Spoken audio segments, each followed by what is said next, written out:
Às vezes eu vou olhar para cima, é porque eu tô com outra tela ali, e aí eu consigo ver a turma e a apresentação ao mesmo tempo. Ah, mas é por isso. Então, pessoal, como a Cristiana falou, a gente vai falar um pouquinho sobre a doença de Crohn. Eu sou membro do NENúcleo, e aí dentro do nosso cronograma de discussão a gente estava para falar sobre essa doença.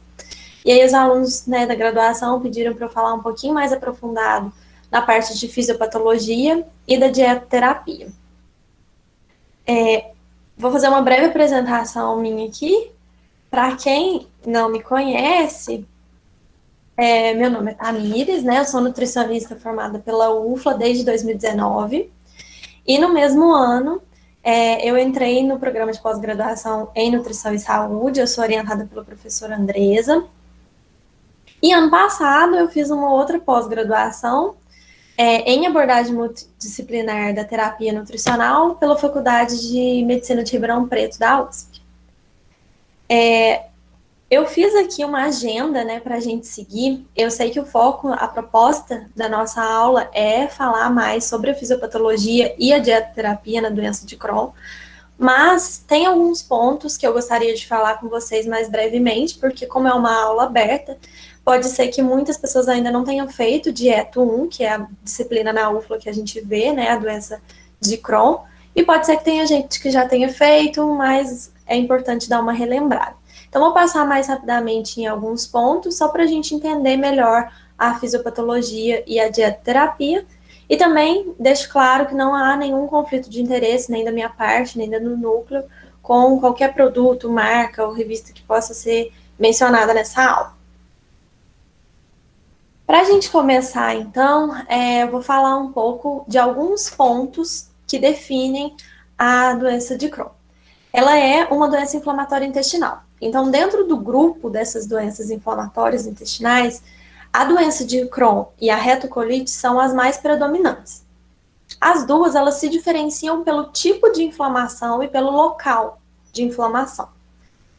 Ela é uma doença crônica, né, não tem cura, e idiopática, ou seja, a gente não sabe muito bem explicar o porquê que ela aparece, nem porquê em determinadas pessoas ela surge, né?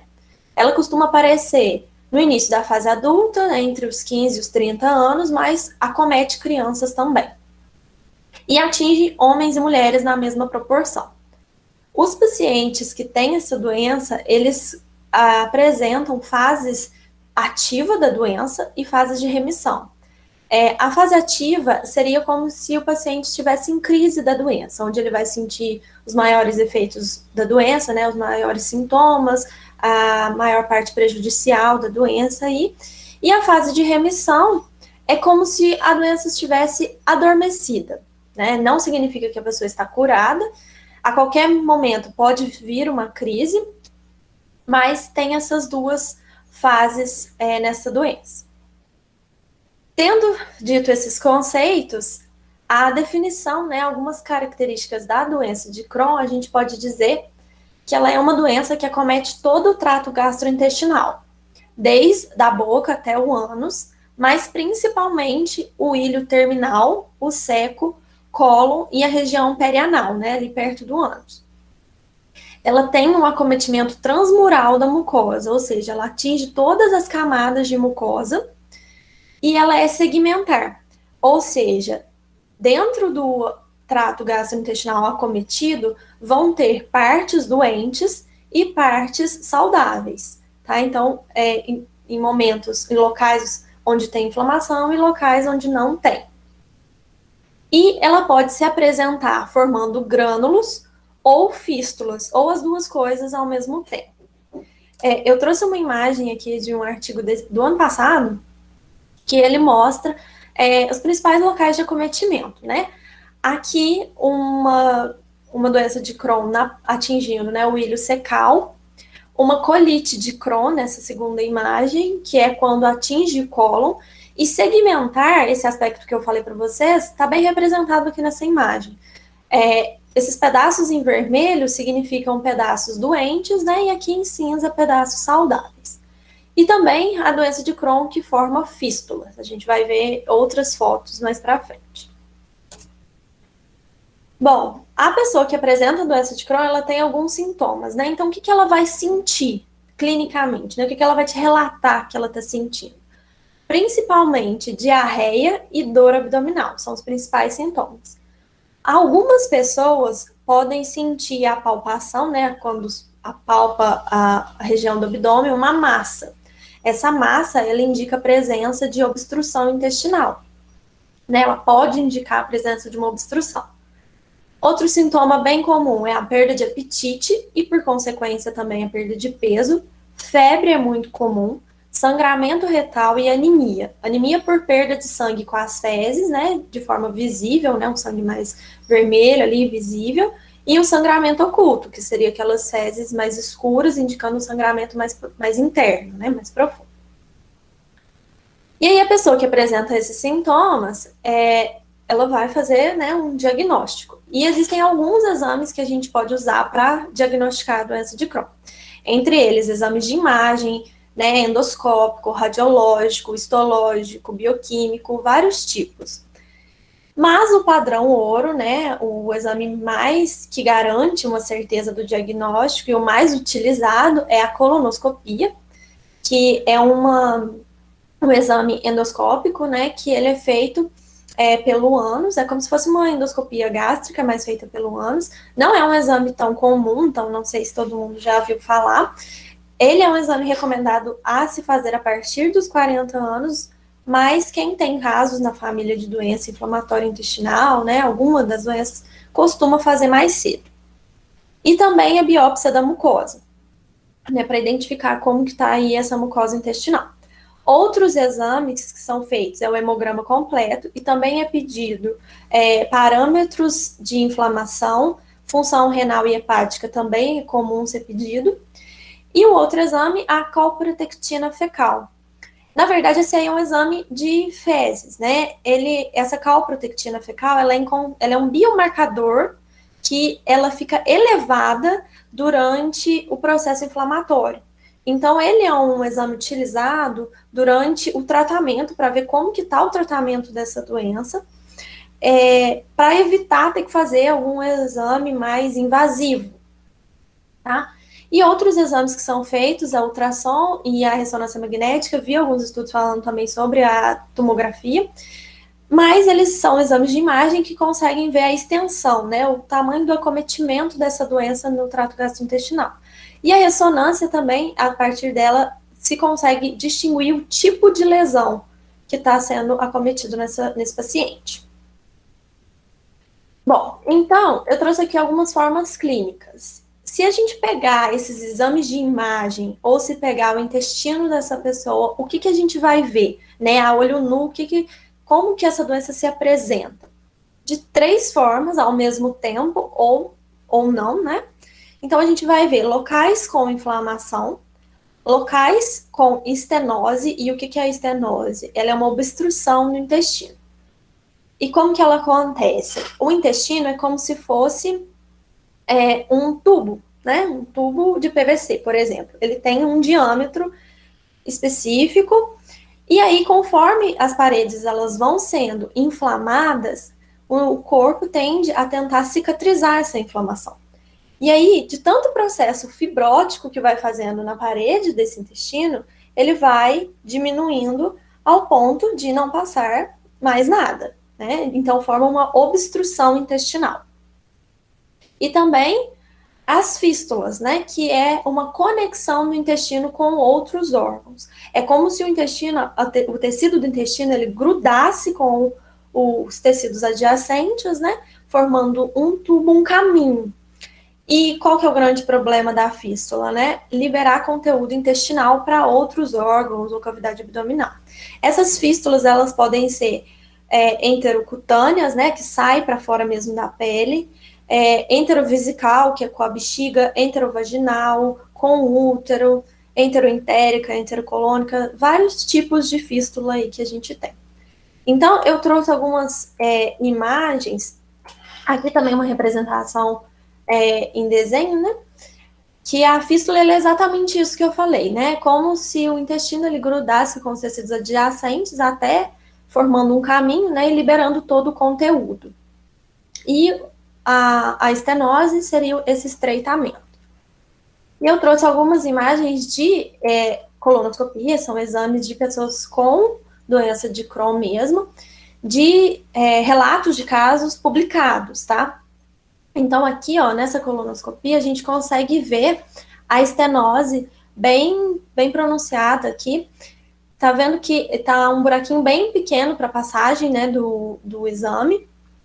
E isso é o que é a representação de uma estenose. Do lado de cá, nessa segunda imagem, né, nessa imagem B, a gente já vê né, a diferença aí do tamanho da passagem, né, da luz do intestino. E nessa imagem, a gente vê locais de inflamação. Eu sei que está um pouco, às vezes, um pouco ruim, às vezes vocês não vão conseguir identificar, mas essas manchinhas brancas aqui são ulcerações afitosas, né? Como se fossem aftas mesmo. Então, locais com essa manifestação de inflamação. A outra imagem que eu trouxe é do intestino aqui também com processo fibrótico. Às vezes vocês vão ver outros professores, outros profissionais falando que esse processo fibrótico do intestino, ele fica parecido com um pavimento de calçada, que sabe, cidade histórica, que não tem asfalto, que o chão é daquelas pedras que não é paralelepípedo, aquelas pedras mesmo que elas são encaixadas, e aí você passa de carro, o carro trepida todo. É desse jeito, ela fica com esse aspecto de tanto processo fibrótico. E essa estenose, deixa eu voltar aqui. Essa estenose, né, que é essa obstrução, ela pode acontecer devido a esse processo fibrótico e devido à inflamação também. E aí que está a importância da ressonância magnética, que ela consegue ver qual tipo de acometimento, né, qual tipo de fibrose que está sendo feita essa estenose. Aqui a gente tem uma segunda imagem, também indicando uma estenose, com processo fibrótico e bolhas de inflamação. Então, significa que pode ser as duas coisas ao mesmo tempo, tanto inflamação quanto fibrose. E por que precisa saber isso? Porque o tratamento médico é diferente dependendo do tipo de lesão. Bom, a estenose e a fístula, elas são formas de apresentação clínica dessa doença. Então, igual eu falei para vocês, se a gente pegar esse exame, se a gente pegar o intestino da pessoa e olhar, a gente vai ver essas manifestações. Mas, elas também não deixam de ser complicações. Além da fístula e da estenose, pode acontecer algumas perfurações. E a fístula, qual que é o grande problema, além, né, de conteúdo intestinal para outros órgãos? É que ela é base para a formação de abscessos, né? Abscessos seriam buracos mesmo com conteúdo, e o grande problema é que eles precisam ser drenados muito limpos, porque pode gerar uma infecção, né? Dependendo do cuidado. Então, fora isso, né? Ela é muito dolorida, um processo muito dolorido, tira toda a capacidade do paciente, um prejuízo para a qualidade de vida do paciente, e o tratamento da doença de Crohn, ele não fecha a fístula, então tem que ser tratamentos associados, tá? 50% dos pacientes vão apresentar as fístulas perianais, que são ali na região perto do ânus, e eu trouxe essas imagens também, tá, gente, de pacientes com doença de Crohn, de relatos de casos publicados. Esse aqui é até um relato de caso que mostrou o fechamento da fístula com um medicamento específico. Eu não vou me lembrar o nome agora. Mas aqui a fístula bem, né, aberta, com o orifício aberto. E essa fístula, ela é na região posterior da coxa, próximo ali da virilha. Outra fístula, essa aqui é a fístula enterocutânea, e com abscesso também, a gente consegue ver que o abdômen desse paciente está bem dilatado. E essa aqui é uma fístula de região perianal de um recém-nascido com doença de Crohn, também com abscesso, com conteúdo purulento, enfim. Além dessas manifestações, outras complicações que podem surgir são o risco de malignidade a longo prazo, ou seja, essa pessoa ela tem um risco mais alto de desenvolver um câncer, mas a longo prazo, e a desnutrição, em decorrência, né, da perda de peso devido às perdas gastrointestinais e também a perda de apetite. Além do que, na fase ativa, as necessidades energéticas e proteicas do paciente estão elevadas, e como ele não consegue comer, então a desnutrição é uma complicação que pode surgir. Aqui nessas fotos tem emagrecimentos bem indicados, né? E todos esses pacientes estão com uma bolsa de colonoscopia, que é colonostomia, né? Que é comum quando passa por processos cirúrgicos, indicando aí um emagrecimento bem importante. Bom, outras manifestações que podem acontecer, eu não vou me aprofundar, tá, nessa parte, mas depois, no final, se vocês tiverem curiosidade, a gente pode falar um pouco. São manifestações que acontecem fora do trato gastrointestinal. Geralmente, né, nos olhos, nas articulações, sistema hepático biliar e na pele. Isso acontece porque a explicação, né, mais aceita é porque o nosso organismo,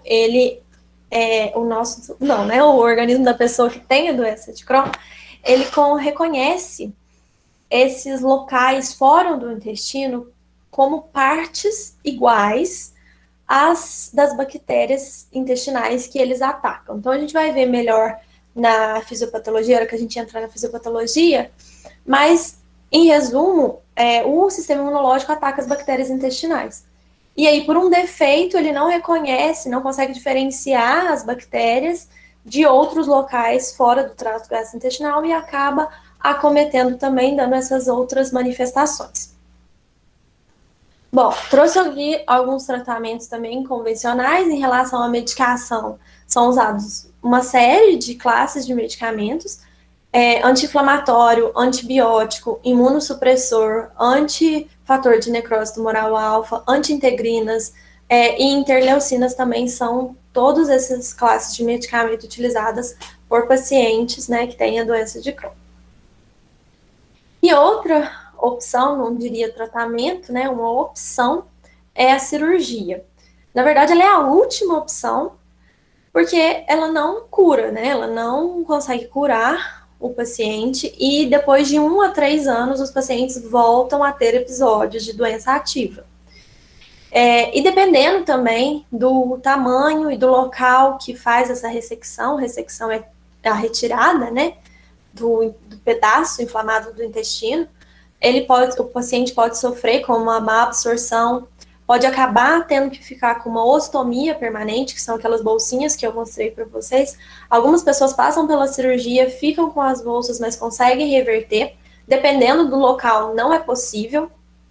E dependendo da quantidade de vezes que essa pessoa tem que fazer essa cirurgia e dos locais que são feitos, né, a retirada, o paciente fica com uma síndrome do intestino curto, né, que é uma insuficiência intestinal, que é um intestino realmente muito curto, e aí ele fica dependente aí de uma parenteral, enfim. Então, o objetivo da cirurgia é só remover o foco da inflamação, drenar os abscessos, fechar e tirar, né, as fístulas, e tentando preservar o máximo do intestino para não gerar uma síndrome do intestino curto. E aí a gente entra, então, no foco principal da aula de hoje. Como eu falei para vocês, ela é uma doença idiopática, então não se sabe exatamente o que está envolvido no surgimento, né, e por que ela aparece e por que em determinadas pessoas. Mas existe um consenso que 4 principais fatores estão envolvidos na patogênese dessa doença, né, no surgimento dessa doença, que são a genética, o sistema imunológico, a microbiota intestinal e fatores ambientais. Então, tendo consciência que esses 4 fatores são convergentes para o surgimento da doença, eu peguei aqui uma parte de um artigo, exatamente como está lá, tá? Que é um artigo de 2006, publicado na Nature, que ele é um artigo bem denso, que ele aprofunda bem nos fatores envolvidos na patogênese dessa doença. E lá ele coloca assim, que essa doença, ela é caracterizada por uma resposta agressiva e excessiva do sistema imunológico adquirido, principalmente dos linfócitos T, a um subconjunto de bactérias entéricas comensais que acontece em pessoas geneticamente susceptíveis, e os fatores ambientais contribuem para o início ou para a reativação da doença. Então, em outras palavras, o que o autor quis dizer? Que essa doença, ela acontece em pessoas que têm uma genética susceptível, né? Fatores genéticos de determinadas pessoas, acontecimentos genéticos, favorecem que o sistema imunológico dessa pessoa ataque a microbiota intestinal dela, tá? As bactérias ali do intestino que deveriam estar em harmonia, teoricamente. E que os fatores ambientais contribuem para esse acontecimento. Então, assim, não que isso seja um acontecimento linear, né, nem um ciclo, mas retirando os fatores ambientais, o que tudo isso quer dizer? Que pessoas, né, que nasceram ou sofreram algumas mutações em genes específicos, têm uma tendência, né, de fazer com que o sistema imunológico ataque, principalmente mediado pelos linfócitos TH1 e TH17, ataque a microbiota intestinal. A microbiota, né, que deveria ali, as bactérias que deveriam estar vivendo ali em harmonia. Certo? Bom, tendo a primeira consciência de tudo isso, eu trouxe aqui uma outra imagem desse mesmo artigo, né, de 2006, que ele demonstra exatamente isso, é uma interseção entre os fatores. Aqui, né, a sigla em inglês para doença inflamatória intestinal, que aí ele coloca, né, que a junção de todos esses fatores pode gerar o acontecimento dessa doença. Então, o sistema imune, fatores ambientais, a genética e a composição da microbiota. Tudo isso junto pode gerar a doença de Crohn e outras doenças inflamatórias. Bom, então vamos ver cada um desses pontos, tá? Claro que eu não vou me aprofundar tanto, mas eu vou falar um pouquinho para vocês de cada um desses fatores, o que eles fazem que promove esse surgimento. Em relação aos fatores genéticos, sabe-se que mutações, né, pessoas que nascem ou sofrem, essa diferença eu já não sei falar, mutações em genes específicos. Então, essas pessoas, elas têm defeitos em alguns genes que deveriam fazer uma função importante, né? Então, aqui, a gente tem a falha, né, em genes responsáveis por função endotelial. O que significa isso? As células do intestino, elas são unidas, né? Elas são unidas bem juntinhas aqui por junções comunicantes. Isso volta lá no tubo de PVC, né? Aqui, nesse espaço onde passa-se, né, o bolo fecal e tal, é chamado de lúmen intestinal. E as paredes, né, é epitélio intestinal. Então, as células do epitélio do intestino, elas são unidas por junções comunicantes, né? Elas são juntinhas, unidas. Então, pessoas que têm defeitos nos genes que são responsáveis por manter essas células unidas, elas não têm, né? A célula é aberta. Outro defeito são nos genes que têm função de barreira de mucosa. Essas células, que deveriam ser juntinhas, elas liberam um muco no topo delas. E esse muco, ele é rico em defensinas, que é uma substância antibacteriana, antiviral, que deveria ser estéril, tá? E aí a pessoa tem uma mutação no gene responsável por isso, então ela não produz esse muco. tá? E outros fatores, como reconhecimento de patógeno, então ele tem uma dificuldade de reconhecer que aquela bactéria ali é a microbiota normal do paciente, né? Então ataca a microbiota, eliminação de patógeno e ativação de resposta imunológica, né? Resposta imunológica inata. Então, nesse mesmo artigo que eu estava falando para vocês, ele descreve quais genes especificamente estão envolvidos na patogênese da doença de Crohn. E aqui, esse CARD15, todo artigo fala sobre ele, ele é responsável, né, ele está envolvido na ativação de via inflamatória, eliminação de patogênese, produção de defensina, então só o defeito nele já causa um bom estrago.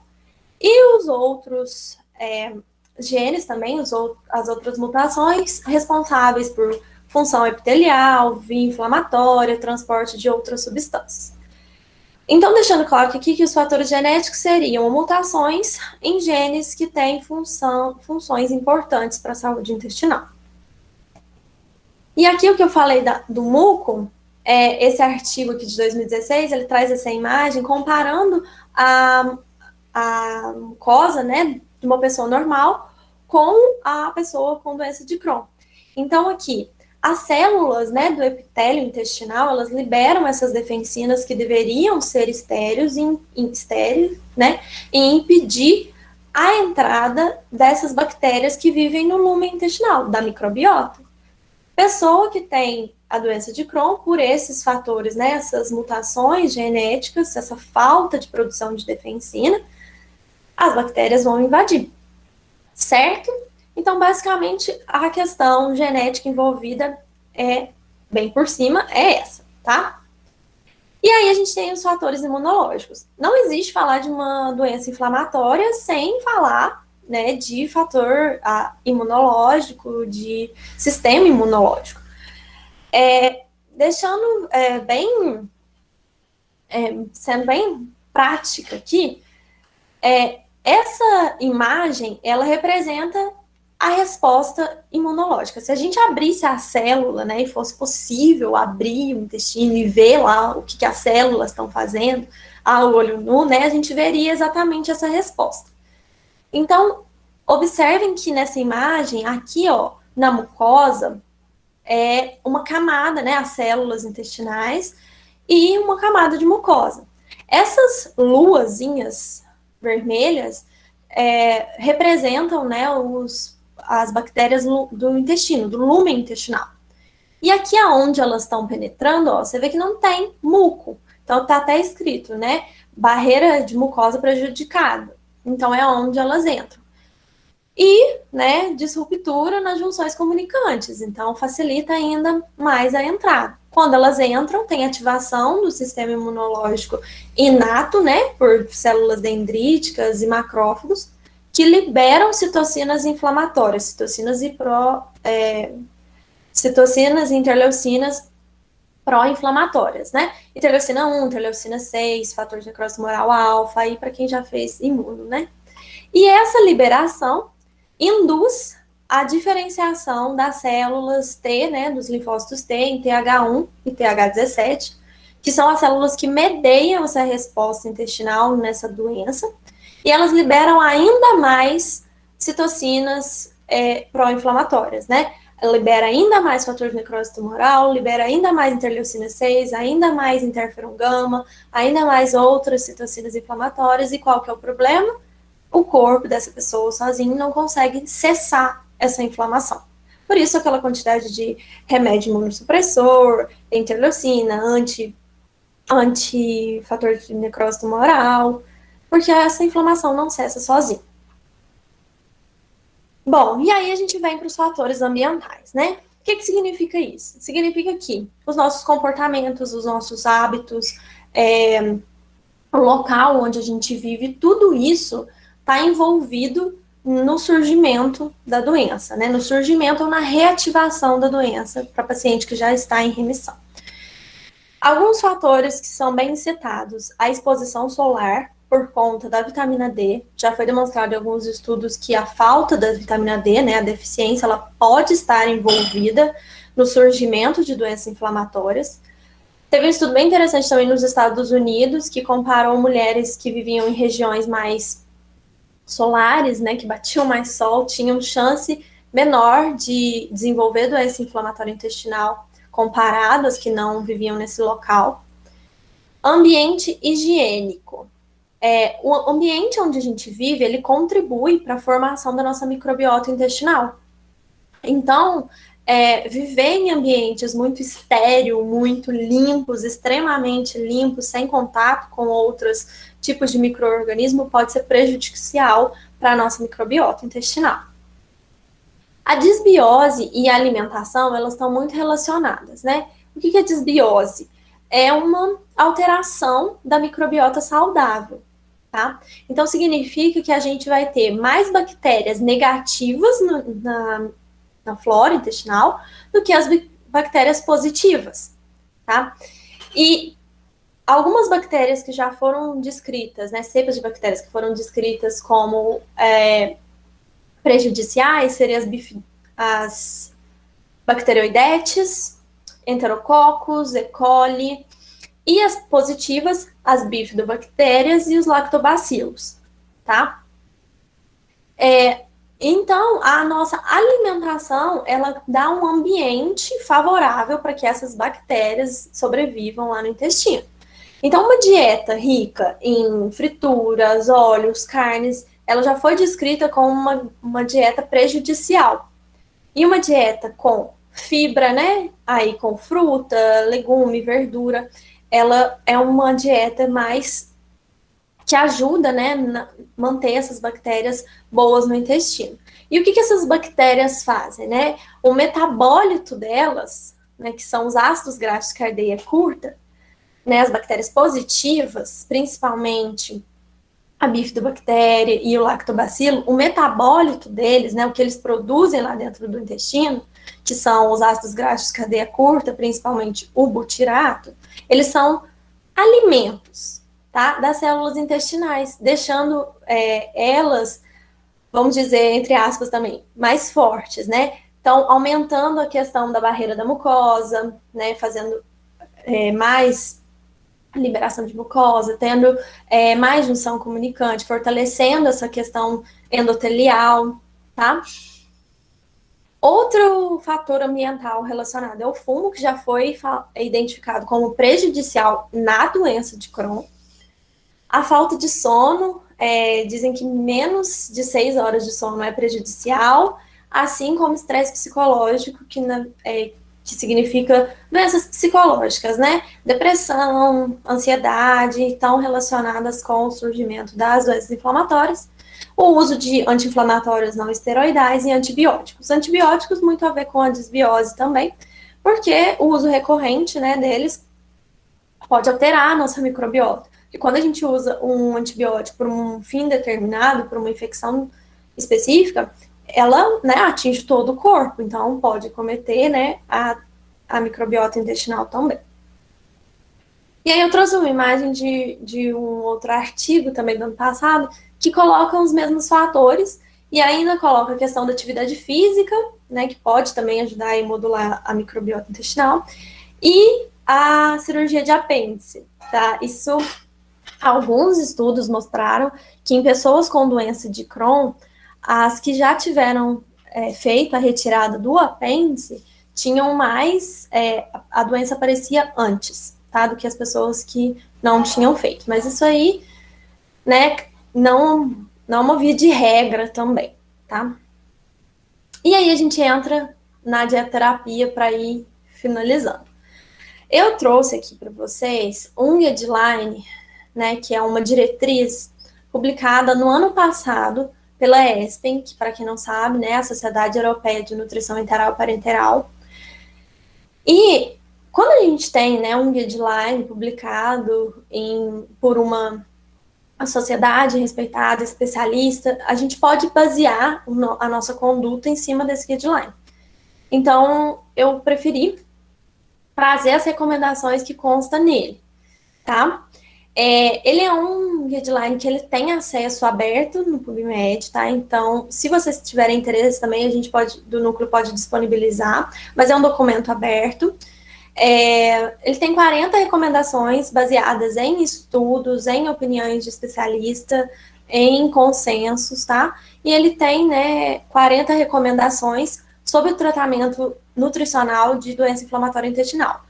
Nem todas essas 40 recomendações são específicas para a doença de Crohn, então eu retirei aqui as que mais seriam interessantes para a gente. Esse guideline, ele montado em cima desse diagrama aqui em inglês, né? Mas basicamente ele é apresentado dessa forma aqui, como eu vou falar com vocês também. Primeiro, ele traz as recomendações para prevenção, depois alguns aspectos gerais, depois as recomendações durante a fase ativa e se divide aí em alguns pontos importantes, e por fim as recomendações da fase de remissão.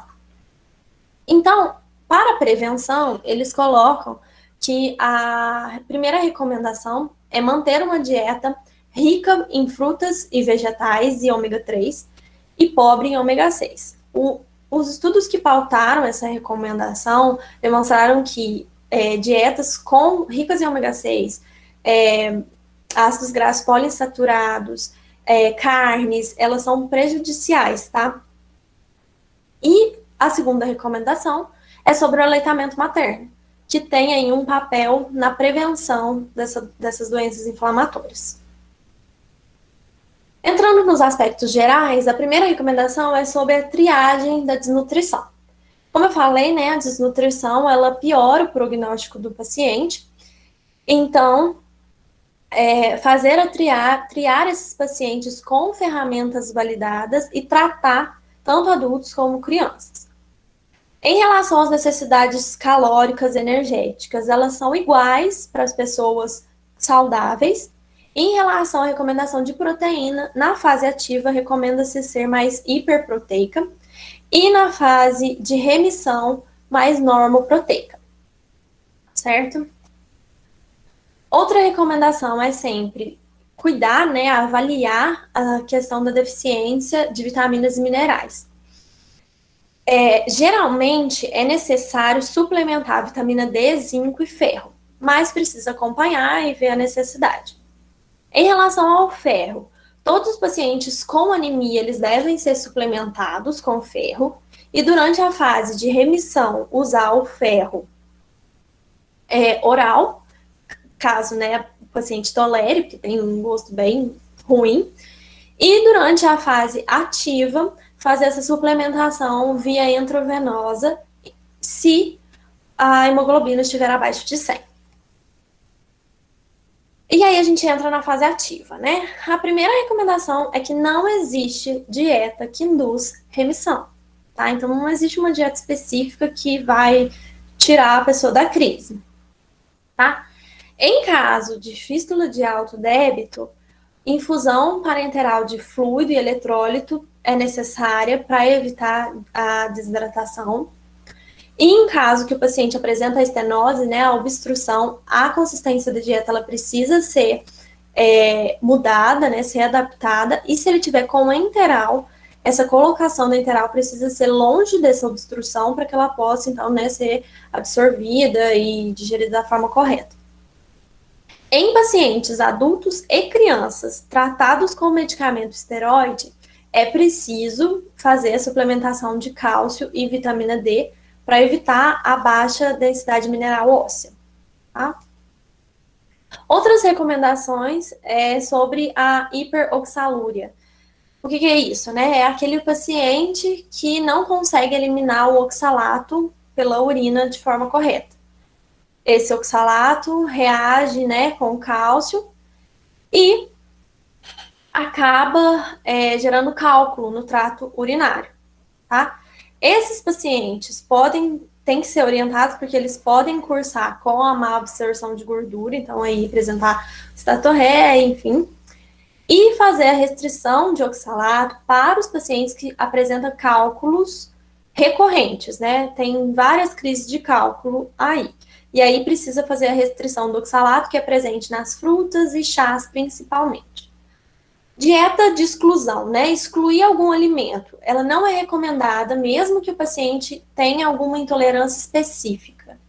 E eu coloquei aqui a intolerância a FODMAPs, né? porque são aqueles carboidratos não digeríveis pelo intestino, que podem absorver água e fermentar, causar desconforto. Isso é muito individual, né? De cada pessoa, cada alimento pode ser que desenvolva esse desconforto em cada pessoa. Mas ele não é recomendado fazer essa exclusão, porque ele é presente, né? Os food maps são presentes em frutas, verduras, legumes. Então, retirar esses alimentos diminui muito a variabilidade da dieta, que já é uma dieta complicada. E também não é recomendado fazer o uso de probióticos em pacientes com doença de Crohn ativa, tá? Nem na remissão, já adiantando. Bom, em relação ao uso de enteral e parenteral, quais que são as recomendações? Em primeiro momento, sempre optar pela via mais fisiológica, que é a via oral. A enteral, né? Se caso a via oral estiver insuficiente, mesmo com suplementos orais, né? E a parenteral optada só quando a oral e enteral estiverem insuficientes ou em casos que elas são contraindicadas, como em casos de obstrução, vazamento de anastomose e fístula de alto débito. Em relação à enteral para crianças, ela é indicada como tratamento de primeira linha. O que é isso? A primeira opção de tratamento para que a criança em crise entre em remissão. Então, deixar essa criança com enteral exclusiva durante 6 a 8 semanas faz com que ela entre em remissão. Tá? Esse artigo aqui, ele foi um dos que foi utilizado para fazer essa recomendação, e ele mostra justamente isso, que crianças tratadas, né, com fórmula elementar ou polimérica durante 6 semanas, elas tiveram uma remissão e conseguiram mantê-la, tá? E aí, em relação a algumas características dessa dieta, né, dessa dieta interal. Em relação à administração, ela pode ser usada por sonda nasal gástrica ou entérica, né, ou por gastrostomia. E a administração para pessoas com doença de Crohn, o mais recomendado é fazer por bomba de infusão. E qual tipo de dieta enteral utilizar, né? A padrão polimérica, que é aquela que mais se assemelha aos nutrientes completos, né? Com baixo ou moderado teor de gordura e sem suplemento específico, ou seja, sem glutamina, sem ômega 3, tá? Aqui eu trouxe alguns exemplos daquilo que a gente tem no mercado. Essa aqui em pó, essa aqui líquida. E essa Modulem aqui, ela é uma específica para doença inflamatória intestinal. Ela tem alguns componentes na sua fórmula que ajuda a induzir a remissão. Ela é da Nestlé, tá? Existem alguns estudos que mostram que ela realmente é efetiva. Mas a recomendação não é só ela, tá? É qualquer outra dieta que entre dentro dessa recomendação. Bom, e aí entra a questão de situações especiais com o uso, né, de enteral, parenteral. Esse diagrama aqui lá da ESPA, ele mostra exatamente isso. E quais são essas recomendações? Evitar a desidratação, né, e tentar minimizar os riscos trombóticos. Em caso de fístula de baixo débito, usar a enteral. E fístula de alto débito, optar pela parenteral parcial, né, ou seja, associada à enteral, ou de maneira exclusiva. E em pacientes que podem apresentar, né, que podem entrar em quadros de síndrome de realimentação, fazer a suplementação de tiamina e fosfato. Eu não sei se todo mundo já foi apresentado a síndrome de realimentação. Ela é apresentada para a gente lá na Dieta 3, mas basicamente ela acontece naqueles pacientes que estão muito tempo sem se alimentar, seja via oral, enteral ou parenteral, e aí ele começa a ser alimentado e por vários acontecimentos ele pode até ter uma arritmia cardíaca ou edema no pulmão e virar óbito, tá? Então, assim, mais explicações aprofundadas eu vou deixar para quem já fez a Dieta 3, para a Cassiana aí, que ela dá aula muito bem sobre isso. Mas a tiamina, ela está envolvida, e aí a deficiência dela pode deixar o paciente entrar, né, em uma acidose lática ou outras manifestações. Então, para prevenir a síndrome de realimentação, antes de iniciar a interal, a parenteral ou a via oral, fazer uma suplementação, certo? E em relação aos pacientes cirúrgicos, né, aqueles que passam pela cirurgia, não é necessário fazer jejum prolongado, tá? Paciente desnutrido em cirurgia de emergência, iniciar a interal ou a parenteral e manter caso a via oral desse paciente esteja impossibilitada até 7 dias depois da cirurgia. Suplementação oral e a enteral, elas estão liberadas no período perioperatório. E desnutrição, né, paciente desnutrido, em cirurgia, sem ser de emergência, né, uma cirurgia letiva, e aí a gente identifica uma desnutrição, ela precisa ser adiada para tratar. Em relação à enteral e parenteral, sempre optar pela enteral em detrimento da parenteral, mas elas podem ser associadas caso o paciente não esteja tendo pelo menos 60% das suas necessidades atendidas. Essa associação no período pós-operatório é mais como se fosse uma suplementação, tá, da enteral, suplementando a enteral, e optar pela parenteral só naqueles casos, como eu já falei, que a enteral e a via oral não podem ser utilizadas, né? Em caso de obstrução, vômito, diarreia, falta de acesso, enfim. A nutrição, ela precisa começar de maneira precoce, independente se vai ser enteral, parenteral ou via oral, para diminuir, né, as complicações pós-cirúrgicas. Pacientes que ficam com síndrome do intestino curto, igual eu expliquei para vocês, né, dependendo de quanta cirurgia ele fizer e do quanto for retirado do intestino, ele fica sem, né, praticamente o intestino, então uma insuficiência intestinal. E aí não tem jeito, tem que usar a parenteral, não tem outra opção. E via oral e interal iniciar precocemente. E em casos de que o paciente passe por uma proctocolectomia, que é a retirada do cólon, do ânus, do reto, ou uma colectomia, que é a retirada do cólon, é preciso fazer uma administração de água e eletrólitos para manter a estabilidade hemodinâmica. E aí a gente entra na fase de remissão para finalizar. Quais são as recomendações, né? O paciente, então, estava em crise, melhorou. O que é recomendado para ele? Acompanhar com o nutricionista, sempre fazendo orientações e acompanhamento. Não precisa fazer nenhuma dieta específica para manter a remissão.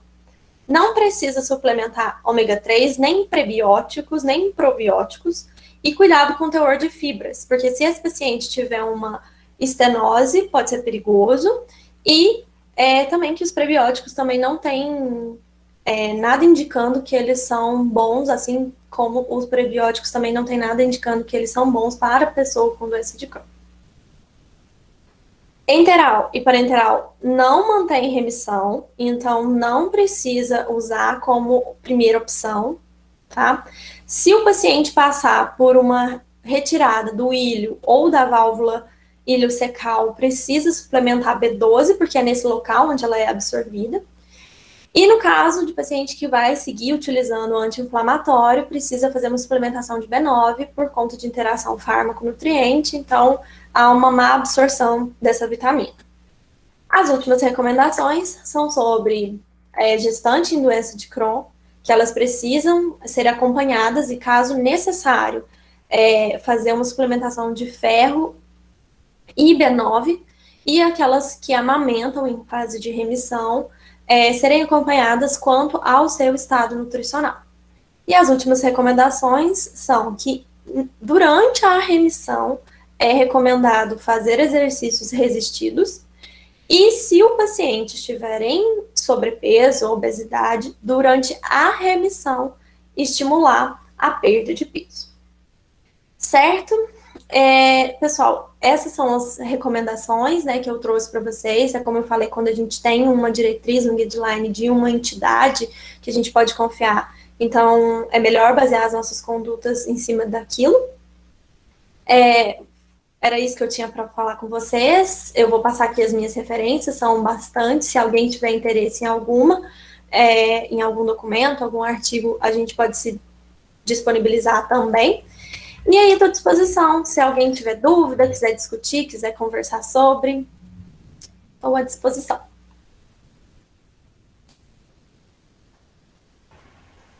Muito obrigado pela aula, Tamires ministrou de forma muito clara. Obrigada. E agora nós vamos abrir um espaço para, se alguém tiver perguntas, dúvidas, pode mandar no chat ou então, se preferir, abrir o microfone e perguntar direto para ela.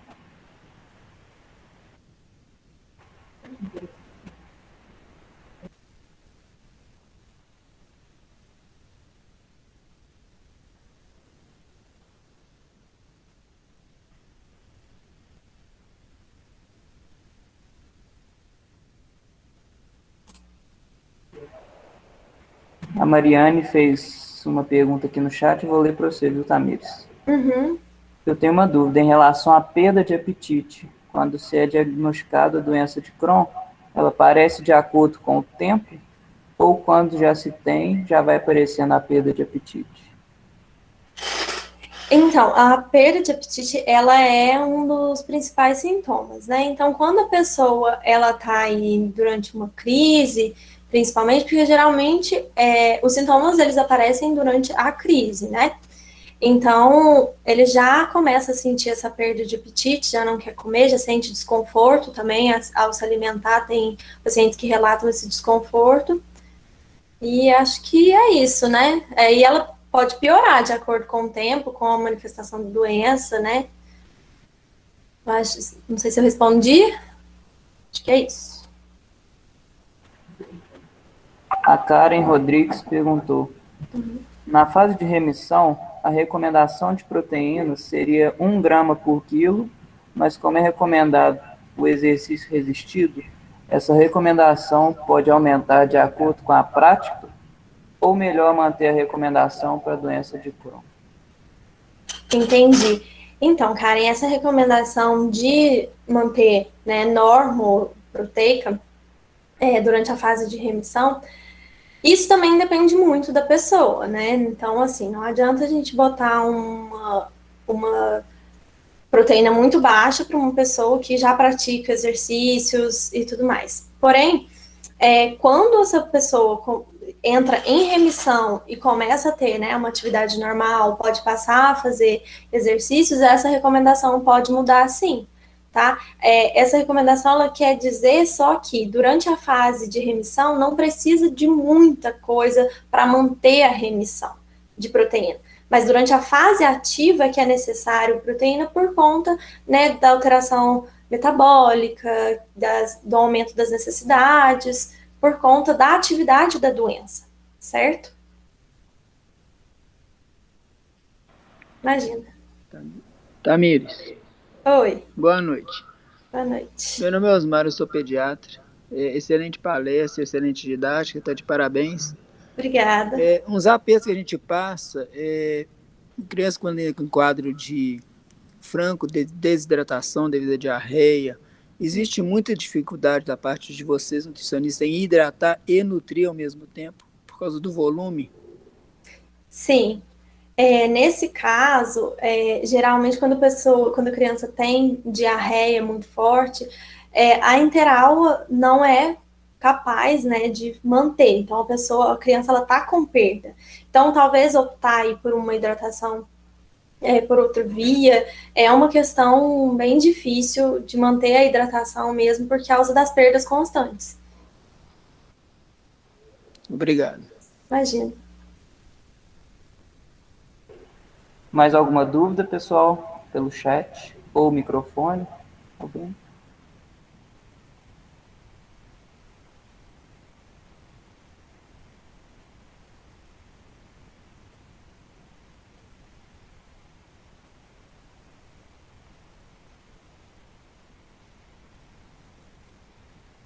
Acho que é isso, João.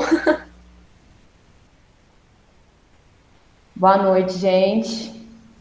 Então, eu vou finalizar, se ninguém tiver mais nenhuma dúvida. Queria agradecer a presença, né, de todos e a participação na nossa segunda aula aberta. Queria agradecer também a Tamires, que se dispôs em ministrar a aula e ministrou maravilhosamente bem. Ai, obrigada. E qualquer coisa, a gente está à disposição de vocês, tá? Para qualquer dúvida, qualquer sugestão. E como a Cassiana falou no início, os certificados serão gerados e enviados no e-mail de vocês. Por isso é importante o preenchimento do forms que foi mandado aí nas mensagens. E os certificados serão gerados num prazo de 15 dias. Qualquer coisa, vocês entram em contato com a gente, se não chegar, alguma coisa acontecer, pode entrar em contato com a gente. E é isso, muito obrigada, foi muito bom e até a próxima, gente.